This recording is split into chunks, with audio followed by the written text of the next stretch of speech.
primarily our SC teams. So anyway, let me start with some announcements and upcoming events. Do want to say thank you to SC teams for hosting the summer university that we had at the Marriott downtown. It went exceedingly well. Kind of our first year of doing it in this format, and looking forward to many years in the future. So thank you very much to the organizers and to all the participants that we had from all the school districts around the state. Um, so we're reviewing it, and of course we'll look to enhance it and improve it for next year. Um, I did want to remind you guys that the fall admin meeting, the dates we're looking at right now are October 12th and 13th. What we're anticipating is likely for it to be a full day on the 12th, and then probably more like a half day on the 13th. And that is a Thursday and Friday in October. And that was what the consensus was for special ed directors when we sent out the survey of when you guys wanted to meet in the fall and on what days. Um, an update on LEA determinations. What we intend to do is send out LEA data with two sets of data. So we'll have the data from the determination system that we had in place, and then the one that we just discussed, the modified one. We'll have that as well. So you'll see two sets. What we decided to do this year, obviously, since we're making this transition, is the districts will get the whatever determination level, whether it's meets requirements, needs assistance, needs intervention. You would get that level that is based on the highest, the data set that yields the highest score. So we're basically giving you the benefit of the doubt, and so whichever, whether it's the prior system or the new modified system, whichever yields the highest result as far as that will be the score that districts receive. So we'll also be giving you information on tiering and technical assistance. Based upon a preliminary review, it looks at like all the districts will either be in meets requirements or in needs assistance. I think somebody's, can everybody mute their mics? I think somebody's got their mic on. Okay, great. Thank you. So like I was saying, it looks like for this first year, all the districts will be in meets requirements or in needs assistance. Um, if you take the higher of the two scores. So that's good news. But what that means for districts, we'll give you more information on that as you receive your data. Another thing was somebody wrote about a determination in the IDA application. I'm not sure. I'll have to check on that. Because we hadn't sent out the determinations No. yet. Carolyn, So, are you on? Peter, this is Michelle. Okay. Yeah, the determinations are in the application are from last year, and those are because you Okay. can't take the MOE reduction if you didn't have a meets last year. So that's Got it. last year's data. So that was last year's determination. So Mhm. yeah, that's your determination from last year. Okay. Well, that explains it. Um, okay. So another reminder, we did send out that special education staffing survey. A number of districts completed it. Thank you for those that did. If you did not, please complete that as soon as possible. We're hoping to use this data to create a report, and just so we can take a look at it as a state as far as the staffing needs, the number of vacancies. Like I said, um, the SARA reports that we get do not capture or do not give us a complete picture with respect to special education staffing. And so we really want to get that information from you guys and put it all together so that we can discuss, some ways that we might be able to address some of the staffing shortages that we see. So anyway, it's a first step and it's a necessary one. So please complete those surveys within the form stack form that we distributed and send it back to us. We'll have just one information session next month. We'll probably, once the school year starts, start doing them again twice a month, but next month we'll just have it one time, and that'll be on August 15th. So let's talk about the agenda. So just a few quick items from assessment, and then we'll jump right into the resources and universal supports that are going to be offered by SE Teams. The first one is just to let you guys know that today we passed on some guidance that came from our assessment office, and it's the guidance related to alternative methodology for meeting gifted screening requirements. So you should just receive that email this afternoon.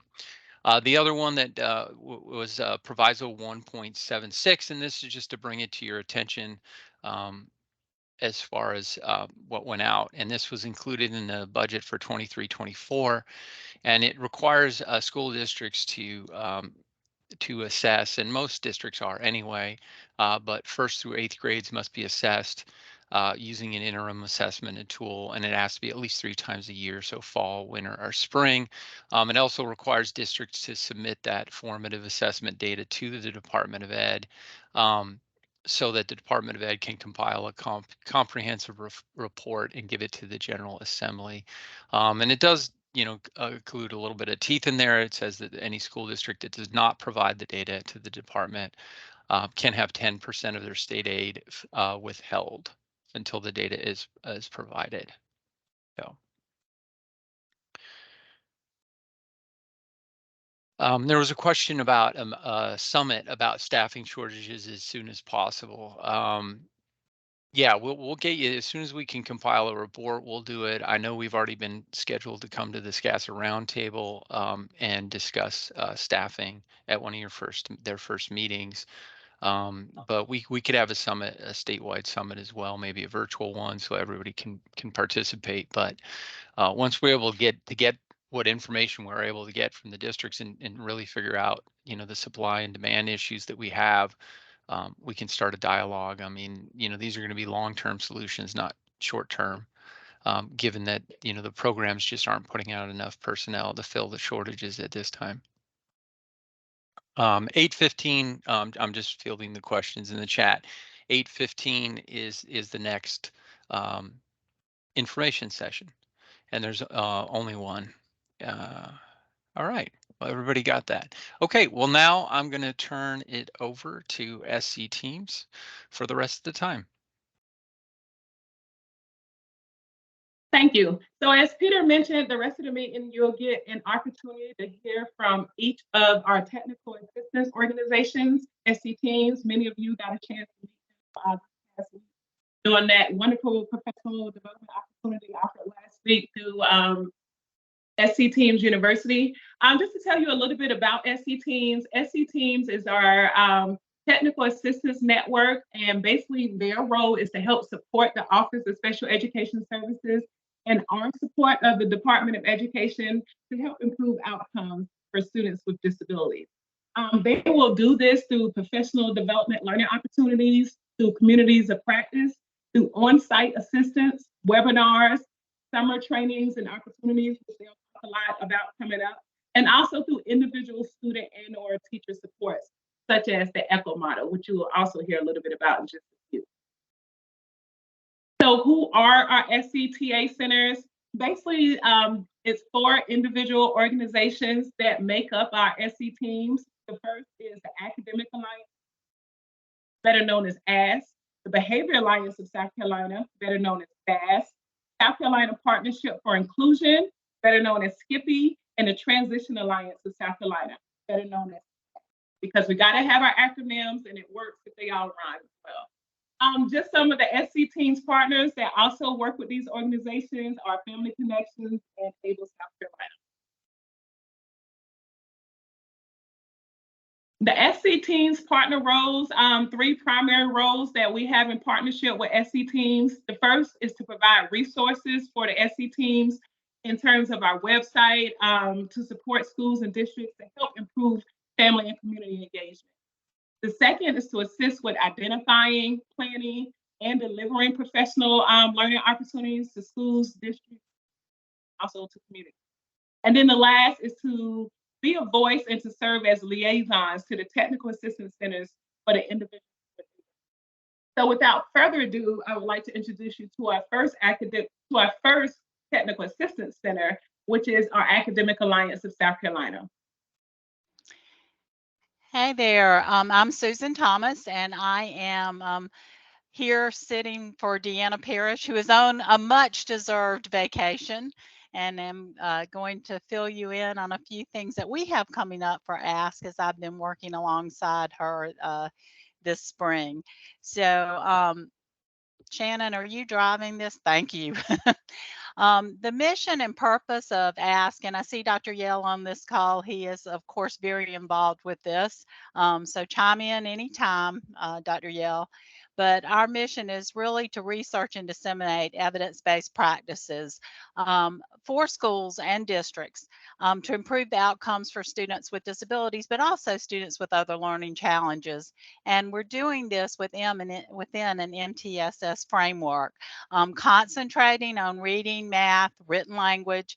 That's our main purpose. And also working on universal design for learning. We have next, Shannon, there. Here's the ASK team right now. Dr. Yell is the senior advisor. Dr. Deanna Parrish is the program director. I have been serving in a contracting role. And so there will be additional staff and also contracted positions.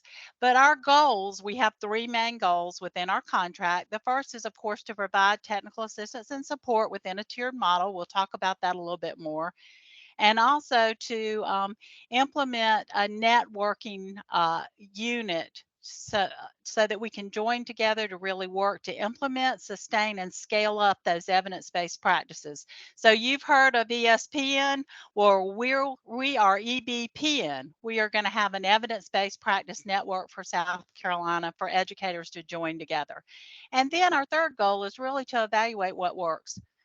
What's working to help schools and districts in South Carolina to improve those outcomes for students with disabilities? And those are our three main goals within the contract. We have some delivery methods for our tiered support. Just as the other TA centers do, we have universal for all districts. I won't read these to you, but certainly websites, our social media. We will be doing webinars, virtual conferencing, professional training as we contributed.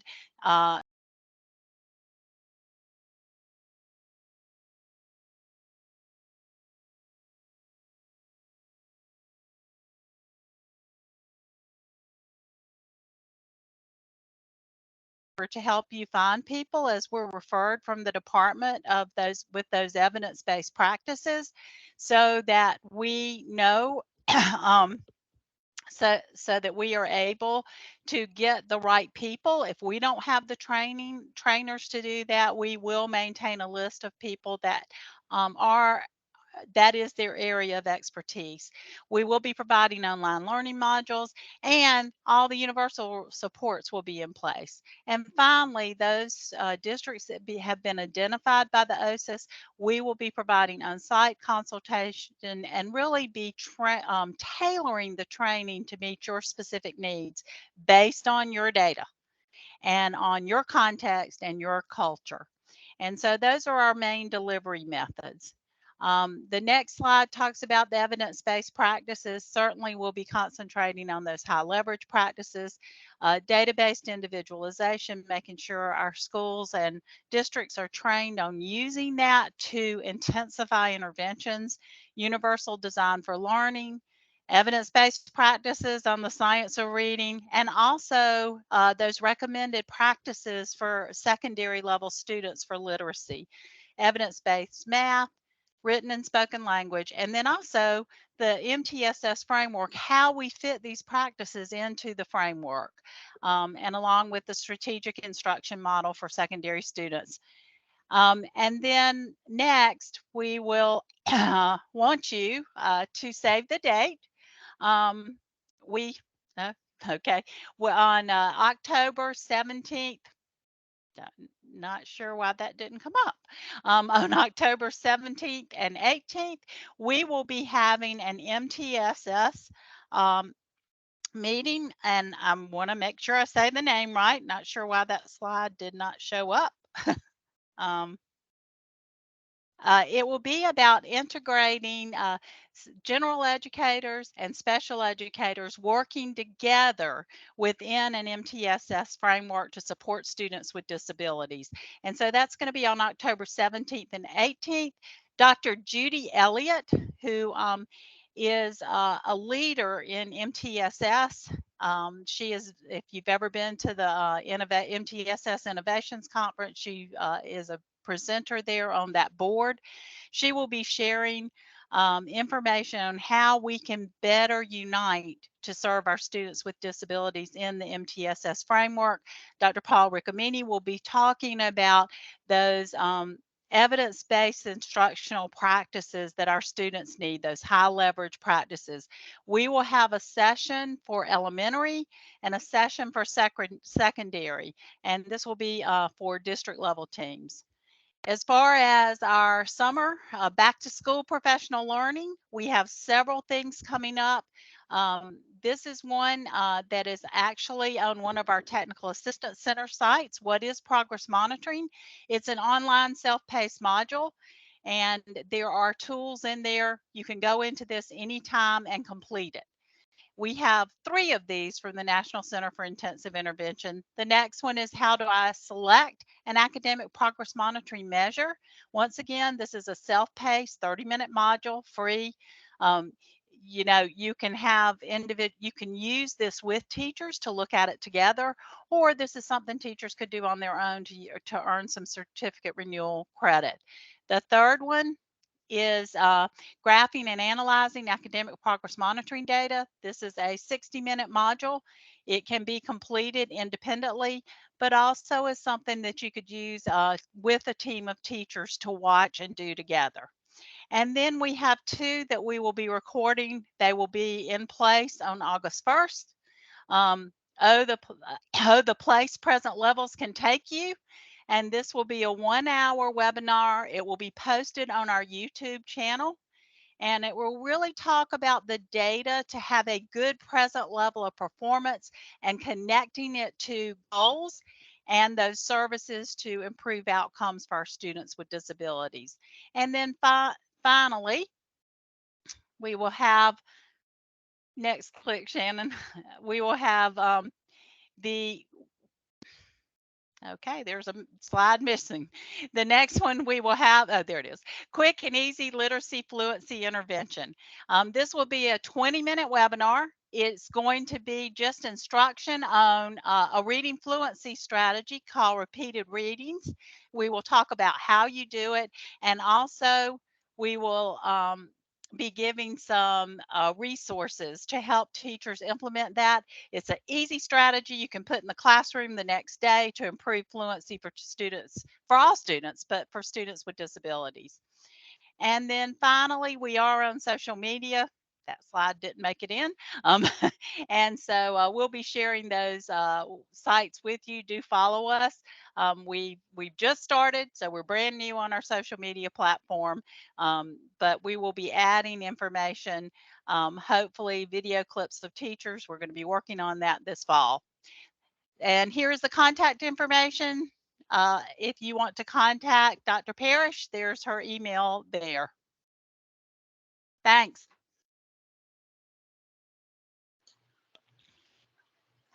Hi, everyone. I'm Shanna Hirsch, and I'm with the Behavior Alliance and based out of Clemson University. It's nice to see lots of names that I have gotten to know over the past 8 years, and I'm excited to work with you all here in this capacity.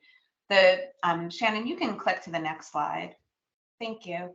The Behavior Alliance is one of the newer, along with ASK, technical assistance providers. And on the left side of the screen, you'll see our 2-year strategic goals, along with our mission. And so our goals over the next 2 years are to really develop our own internal infrastructure, which means hiring folks as well as developing different processes and communication structures. We're working with the state to look at indicator data and also building our continuum of support, which I will share and Stephen Roof will share in a moment. We are dedicated to providing high quality and meaningful technical assistance that really builds authentic partnerships. We want to be there with you. And I love this image of all the hands together, because we want to be working alongside you, looking at data and building systems that work for your schools and your districts. We are dedicated to looking at data, to use data to help us work strategically, whether it is identifying a need, to monitoring the training, and then looking at outcomes, and then fostering interagency collaboration, which is what we're doing right here as part of SC Teams. So Shannon, you can click to the next slide. So we are a Project Echo site, and Project Echo is a virtual model from the medical community on professional development. The goal of Project Echo is to move resources, not people. And so people meet virtually online rather than having to drive or meet in person. We also do a lot of in-person support, but we are really dedicated to using Project Echo to meet people where they are. And Echo is different from telemedicine. So telemedicine is traditionally you log online and you meet one-on-one with a doctor. Whereas an Echo model is working together. So folks will join online at a specific time and there'll be specialists there. And it is oftentimes based around one topic. So this past spring, we had about 80 people came to different Echo sessions that we offered. And they were all around classroom management, from how do you monitor classroom management? How do you support it? How do you really look at increasing practices, both coaching teachers as well as using strategies in your own classroom. And it was meant for general ed teachers as well as special ed teachers, administrators, and coaches. But the idea was really to bring people together to problem solve around a topic while providing them short bits of high leverage practices on classroom management. So it's case-based learning, and it has been researched pretty extensively, both in the medical field as well as in education. And the participants are really happy with Echo, and we're seeing gains in knowledge and feeling like they have a sense of community. And it's been something that I've been studying for a while, and I'm really excited to share Echo with the SC Teams groups. So the next slide coming up is about what we're doing this fall. So one thing that we've heard from a lot of folks is that that FBAs have been a challenge in our state. And so in order to move the needle on FBAs, the Behavioral Alliance is dedicated to helping folks just get the primary skills of function-based thinking. So before we even go down the rabbit hole of developing an FBA, let's really think about what are the basics of function-based thinking and looking at proactive student supports. I think that there's folks that can't see the slides. But on the screen, what we have our two different offerings. One of them is for a training. It's on Tuesday, August 29th, and it's for school leaders, all about supporting and coaching folks with function-based thinking. And then the second one is for school-based staff. And both of these are in Columbia. Stephen is dropping some information in the chat right now about registration. And we would love for you to share this widely within your districts. And we'd love to have as many people there as possible. I'm going to turn it over to Stephen to talk a little bit about some of our back to school offerings. Thanks, Shanna. As Shanna mentioned, my name is Stephen Roof. I'm the Associate Director for the Behavior Alliance, and I'm happy to share with you some information about our back to school professional learning offerings. Right now, we are in the process of rolling out two different options for folks. One is an online learning module for two different topics, increasing positive student interactions, and then setting up classroom behavior systems. Those two modules will be available via Canvas starting at the end of this week. And then we also will have a 30-minute recording that we'll share out via our newsletter and information section. that will be on our YouTube channel that you can play for folks at different professional learnings that you might have. We also did host a couple virtual Train the Trainer sessions if anyone wanted our slide decks, and we had some great attendance and interactions at those trainings. But the best way to interact with us and to stay up to date on the next slide is by connecting with us via our mailing list. So Shanna already dropped in the chat the way to join our mailing list. We send out correspondence with some level of regularity. You'll see a newsletter go out at least once a month, and then correspondence as we have different offerings come up that we'll also then turn around and share on all of our social media. And then we encourage you to connect with us. Our handle on all of our social media is Basque Behavior. So feel free to look us up on Facebook, Instagram, and Twitter, and follow our posts about our offerings, register for upcoming trainings. And we'll be sharing all our information about any offering we have across the state via those methods. So as Shanna mentioned, some of the ECHO series that we'll be spinning up, all that information will be shared via social media and our mailing list. So we certainly look forward to supporting all of you and seeing you in person and virtually for sessions. We just want to thank you for all the work that you do to ensure that all students in South Carolina have a sense of belonging in schools. Thank you for all of your work.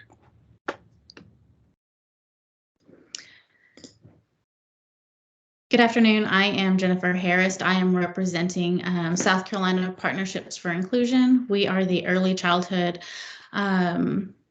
Thank you. Our mission is to increase inclusive opportunities and school readiness for preschool children with disabilities, and also help educators see the connection between general education and special education at the preschool level. Our purpose, our goal is to, hold on, there we go, thank you, is for local education agencies to be better positioned to increase their access for preschool children with disabilities to the general education curriculum. The main way that we do that, our primary way, next slide please, is through our technical assistance program. We have a team that supports provides universal supports available to all districts through our webinars, our websites, electronic communications, and workshops, and also at our Early Childhood Inclusion Conference, which I will give you guys some more information about in just a moment. They also offer a targeted support in the form of individualized trainings, communities of practice, resources and partner connections, and consultation is needed. And then we have our intensive support where we provide guidance to establish leadership teams and facilitation of that strategic planning process. Next slide, please. We also have several other additional supports available. As you can see here, we have a Pyramid Pieces team, which I am a part of. I'm the Pyramid Model Coordinator, where we support implementation, program-wide implementation of the Pyramid Model across districts in South Carolina. We also have our Special Education Itinerant Teacher Academy that's going right now, where we provide training and support on how to utilize special education itinerant teachers across sectors. And then we also have a series of recorded webinars, which I'll be talking about in just a moment, created by our Skippy partners and our Skippy team that you can find on our YouTube channel. This fall, September 28th, we have our second annual Early Childhood Inclusion Conference. This year's theme is All Hands on Deck, where we are really driving home the connection between general education and special education partners, that it takes everybody in the system to support students no matter where they are in that inclusion, and LRE is the gold standard of what we want. Registration is open. You can scan that QR code to register, and you can also find that information on our website, and it will be hosted at R2I2 in Columbia, South Carolina. For our beginning of the year offerings, our technical assistance arm has 2 on-demand webinar series available, and this can be found on our YouTube channel. The first one is Evidence-Based Practices in Action, Back to Preschool, which provides 3 separate early childhood professional learning modules around designing the preschool classroom environment, setting up daily schedules and routines, and making connections using those guidelines from evidence-based practices. And then we also have the Connecting the Dots series, which uses DEC recommended practices to meet early childhood indicators. This is a 4-part webinar series focusing on each of the early childhood indicators, and both of these can be found on demand on our YouTube channel. And I know Melissa, who is our technical assistance coordinator and who is feeling under the weather, is dropping all of these links into the chat if you need more information. Alongside our Skippy technical assistance offerings, our Pyramid Pieces team also has several offerings available. First off, we have been able to secure funding to provide the Pyramid Model Birth to 5 e-modules. These are free e-modules that are available to all South Carolina early childhood educators across the state. They provide 18 contact hours of professional development across these 3 modules to help promote healthy social emotional development, create supportive classroom environments, and provide targeted strategies to support children's ability to learn to self-regulate and express emotions.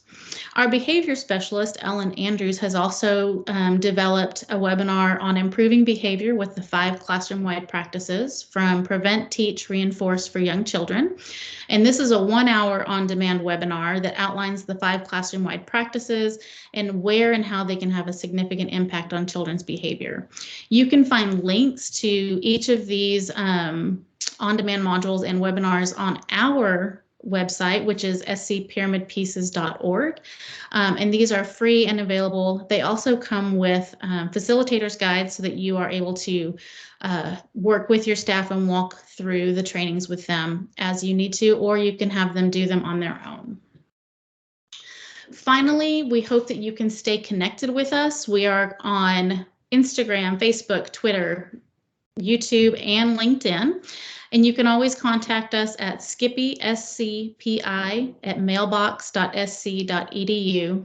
And then please subscribe to our newsletter. We send it out quarterly. It has information from our TA team and our Pyramid Model, Pyramid Pieces team, along with tips and supports for you to be able to support the young kiddos that are in your schools as well. Thank you. Good afternoon, everybody. We're really excited to be here with our partners and with all of you to share what is coming up with transition and dropout prevention in the state. The Transition Alliance of South Carolina has begun in the past year working on some dropout prevention efforts with specific districts in the state. And we will continue that work while adding back the transition component and providing support with evidence-based practices and transition. So we're super excited about that. So our team will look familiar to a lot of you. We have 3 regional coordinators.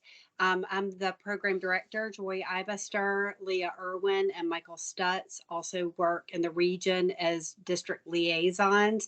I work primarily in the upstate area, connecting with the districts in that area. Leah works in the Midlands region. Michael works in the lower part of the state. And then Dr. Cindy Nixon and Jennifer Wall also work as senior program consultants, providing coaching and support to districts. Brittany Drake is our admin. So this year, the task tiered assistance framework will look somewhat familiar through the previous slides. With those districts that have been identified as needing assistance, or needing assistance, I guess, we will be working intensively with those who require assistance in either secondary transition identified through the Department of Education or in dropout prevention and graduation rates.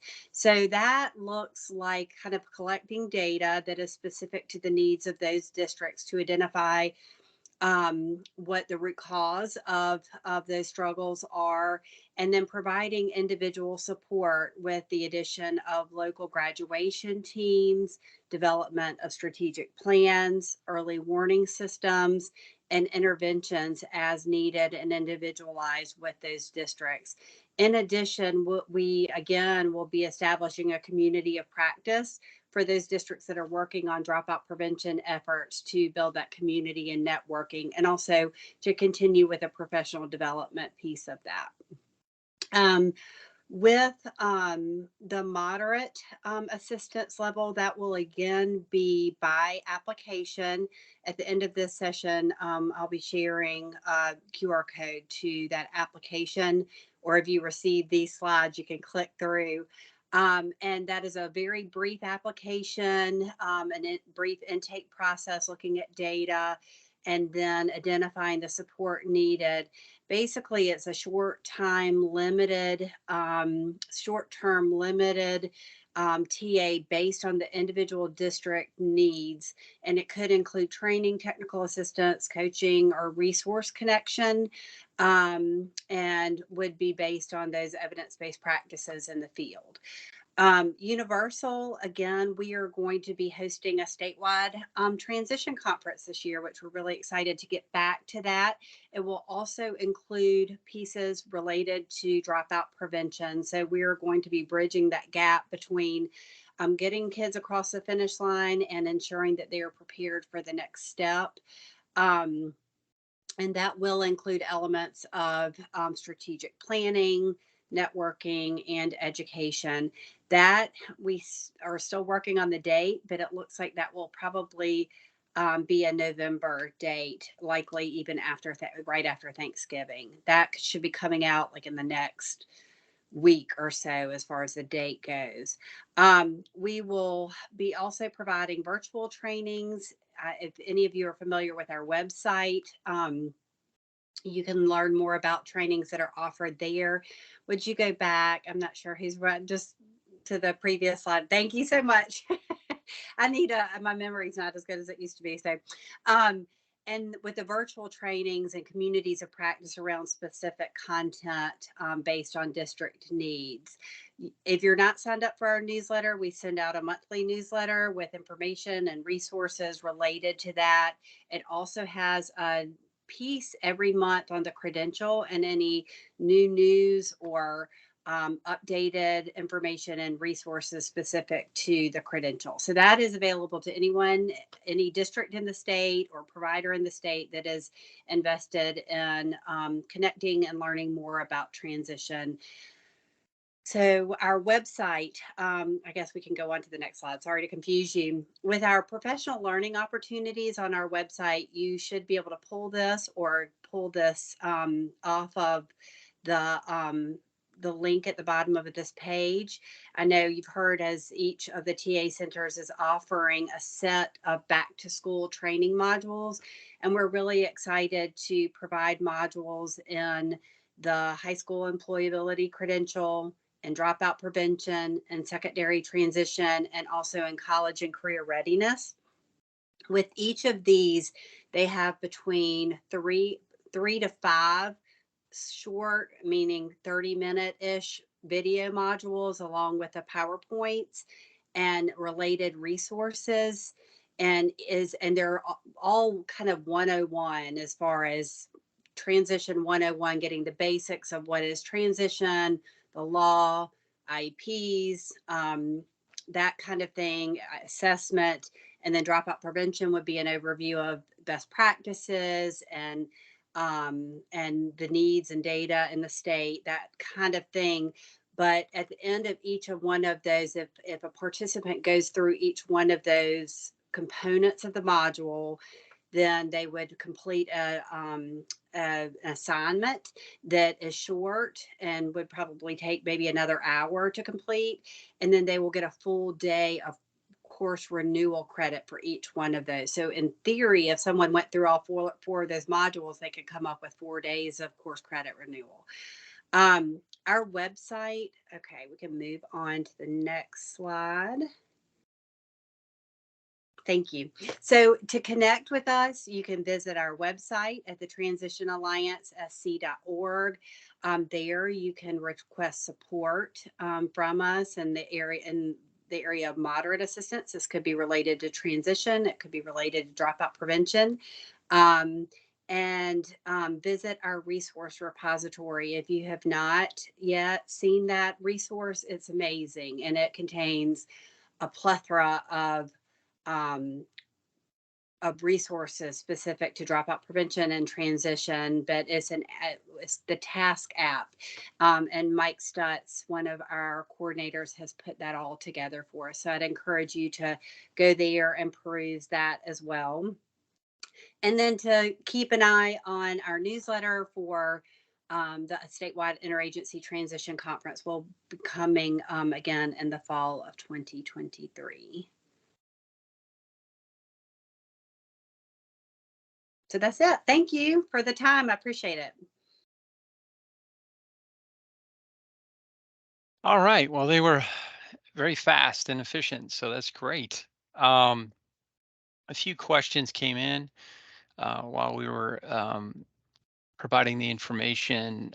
One was about the determinations. So we will be sending them out to districts for review and comment before we, officially send them out. So you'll get preliminary data. So we've done that in the past to give you guys a chance to take a look at them. Sometimes you're able to spot things and ask questions, and then we can make corrections if necessary. So those won't be the official ones, but they'll be going out by email. And those will be preliminary at first. And then we'll talk about it most likely a month, which is traditionally what we did in the past, to give you guys some times to comment and take a look at them. And then we'll go ahead and send them out officially to the districts and then post them on our website for that as well. And like I said, for this year, we'll take the higher scores based on the data sets. As far as October goes, my thoughts for the information session is that we wouldn't have it on the 17th, so there won't be any conflict with the MTSS meeting. And the reason for that is that we do have our fall admin on the 12th and the 13th. And so you'll have gotten updates just the week before. So there really probably is no need to have another information session on the 17th. So we'll likely only have one that month, but it's really two because we'll have our in-person meeting on the 12th and 13th. I think the questions were answered in the chat regarding when the different modules would become available. So I think all those answers are in the chat with links attached as well. Sure. I was just going to say that there were a few questions just regarding the PowerPoint and putting all the links in one organized manner. So I will get that together and put it in. It probably won't be a one pager, but a few pages. Put it in organized links so that you don't have to dig back to the PowerPoint. Okay. And Shannon, if you could also get it to Houston so we can put it on the Google Drive too. So we'll have it in both. Definitely. Both locations. So we'll have those available to you. We can send them out by email, and we'll also have them on the Google Drive. Once again, please submit your special education staffing survey so we can get, kind of moving on that and compile the data for the state as far as our current vacancies. And then the next information session will be on August 15th, same BAT channel, same BAT time. So we'll talk most likely on that one. We'll have some more information about the IEP system as we move into the school year. Of course, there's, kind of three main pieces with that. There's configuration of the product so that it meets South Carolina standards. There's data transfer, and there's a training plan to roll it out under the train the trainer model, which we utilized 10 years ago when we launched Enrich. And so it'll be a similar process this time, training power users at school districts who will then train district staff. This time around, it's my understanding there'll be sample PowerPoints and scripts to use in that training that power users use to roll it out to all the users in the district. So there'll be more tools and resources this time around. But we should have some more information on that by next month as we plan specific dates and timelines out, and which will include some sessions or some ideas about how we'll get input on the configuration. So look forward to that. Any other questions that I missed? Can you let us know when we'll get the determinations? As soon as possible, honestly, we're just looking at them now. I mean, we've run the data and we're just finalizing it. We're hoping to get them out by next week. So we just want to, we do some internal checks to try to make sure that we have it accurate to the data that we received, and then we'll send them out.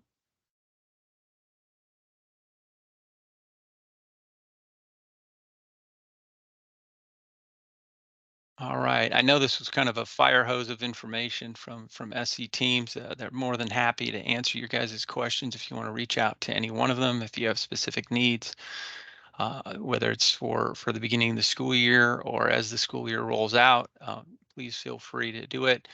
We're hoping to have a combined website sometime in the fall to launch, hoping by fall admin. But keep your fingers crossed on that. It's in construction as we speak. So we're hoping that will be available to districts. So we'll have a one-stop shopping as far as technical assistance goes. Great. Another kudos. Thank you, Wendy, for the SE teams in the conference last week and the wonderful experience that they had. That's fantastic. So. All right, well, if there are no more questions, really appreciate your time and thank you for all you do for students with disabilities, and we'll just keep working together to improve our outcomes. Thank you.